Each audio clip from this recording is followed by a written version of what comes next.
VTS mall, വളരുന്ന ബന്ധം, തുടരുന്ന വിശ്വാസം. Opposite bus stand, Manjeri road, Pandikkad.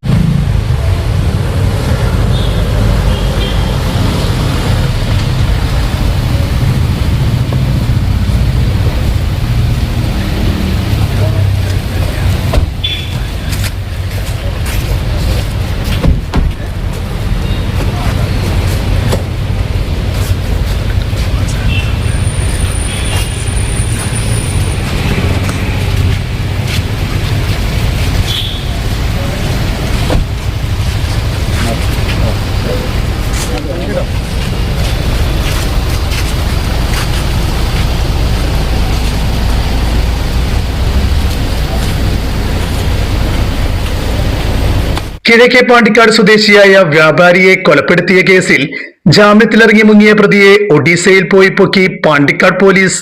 West Bengal സ്വദേശി സഞ്ജയ് റാണയെയാണ് Pandikkad police station circle inspector പ്രകാശന്റെ നേതൃത്വത്തിലുള്ള സംഘം പിടികൂടിയത്.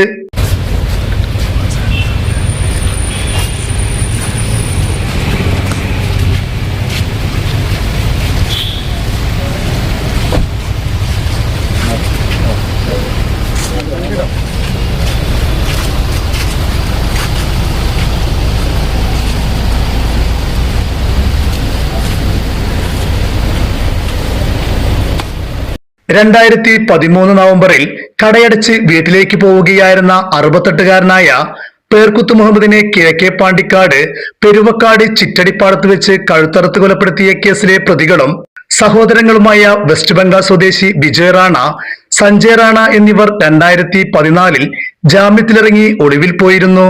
തുടർന്ന് പോലീസ് വർഷങ്ങളായി നടത്തിയ അന്വേഷണത്തൊടുവിലാണ് പ്രതികൾ രേഖകൾ മാറ്റി ഒഡീസയിൽ ഒളിവിൽ കഴിയുന്നതായി കണ്ടെത്തിയത്. തുടർന്ന് Pandikkad police station CI Prakashan, ASI Anoop, SCPO ജിഗീഷ്, CPO Dhanesh എന്നിവരടങ്ങുന്ന സംഘം ഒഡീസയിൽ ചെന്ന് സഞ്ജയ് റാണയെ പിടികൂടിയത്. സഹോദരനായ വിജയ് റാണയാണ് കൊലപാതകം നടത്തിയത്. കൊലപാതകത്തിന് കൂട്ടുനിന്നതായും തെളിവ് നശിപ്പിക്കാൻ സഹായം നൽകിയെന്നതുമായിരുന്നു സഞ്ജയ് റാണയ്ക്കെതിരായ കുറ്റം. കൊലപാതകം നടത്തിയ മുഖ്യപ്രതി വിജയ് റാണയ്ക്കായി അന്വേഷണം ഊർജിതമാക്കിയതായി പോലീസ് പറഞ്ഞു. News bureau, Pandikkad.